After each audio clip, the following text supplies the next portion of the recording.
एक राजा बहुत ही जालिम और गुस्से वाला था। उसका नाम बदरसैन था। उसको जब भी गुस्सा आता तो उसके सामने जो भी होता उसको मरवा देता। इस तरह उसके हाथों से बहुत सारी मृत्यु हुई। राजे के दरबार में एक ज्योतिषी था। राजा को ज्योतिषी की बातों पर बहुत ही भरोसा और विश्वास था। ज्योतिषी सारी बातें घर से सोच कर आता था, क्योंकि उसे पता होता था कि राजा को गुस्सा आ गया है और वह उसे मार देगा।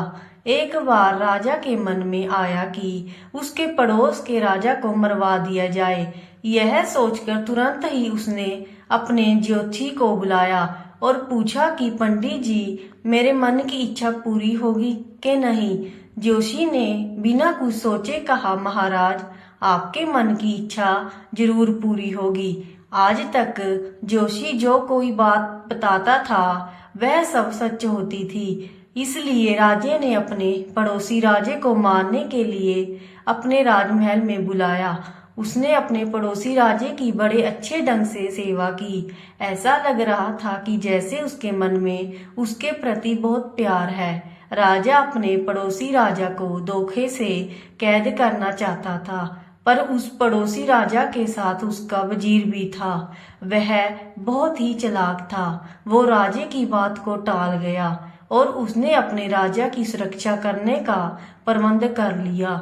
एक दिन बदरसैन मित्रसेन को साथ लेकर बाहर जंगल की तरफ चला गया। जंगल में बदरसैन के सिपाही छिपे हुए थे। उन्होंने मित्रसेन को कैद कर लिया। नजदीक में ही मित्रसेन का वजीर भी सिपाही को लेकर छिपा हुआ था। उसने लड़ाई कर अपने राजे को छुड़ा लिया और बदरसैन को कैद कर लिया। बदरसैन अब आजाद होने के लिए सोच रहा था, पर उसकी कोई भी तरकीब काम नहीं आई। उसने हाथ जोड़कर मित्रसेन से माफी मांगी और अपनी जान छुड़ाकर अपने राज में वापस आ गया। राजे बदरसैन को अपने जोशी पर बहुत गुस्सा आया। उसने महल में पहुंचकर जोशी को बुलावा भेजा। जब सिपाही जोशी के घर गए तो उसने पूछा, क्यों भाई, राजा जी बहुत गुस्से में तो नहीं? सिपाहियों ने कहा, हाँ महाराज, बहुत गुस्से में आए हुए हैं। जोशी ने अपने मन में कहा, राजों की नौकरी नरकों से भी बुरी है। खुश हो तो खूब धन दौलत देते हैं, नाराज हो तो परिवार को भी मरवा देते हैं। हे भगवान, ऐसी नौकरी से तो कोई और ही काम अच्छा है। जोशी सिपाहियों के पहरे में राजमहल में गया। राजे ने बड़े प्रेम के साथ जोशी को बिठाया। जोशी मन ही मन यह सब बातें समझ रहा था। नजदीक में ही मुझे मारने के लिए आदमी छिपाए हुए हैं।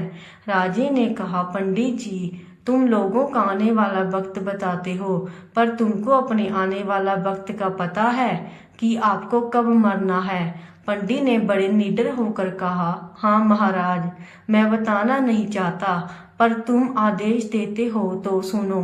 मेरी मौत तो इस वक्त तैयार है। मुझे तुम लोगों ने ही मरवाना है और मेरे कुछ देर बाद आप सभी भी मर जाएंगे।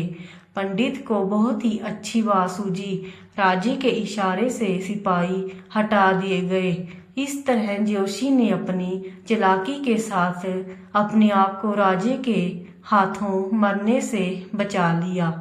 अगर आपको हमारी एक कहानी अच्छी लगी तो चैनल को लाइक और सब्सक्राइब जरूर करना और कमेंट करके बताना कि आपको ये कहानी कैसी लगी। धन्यवाद।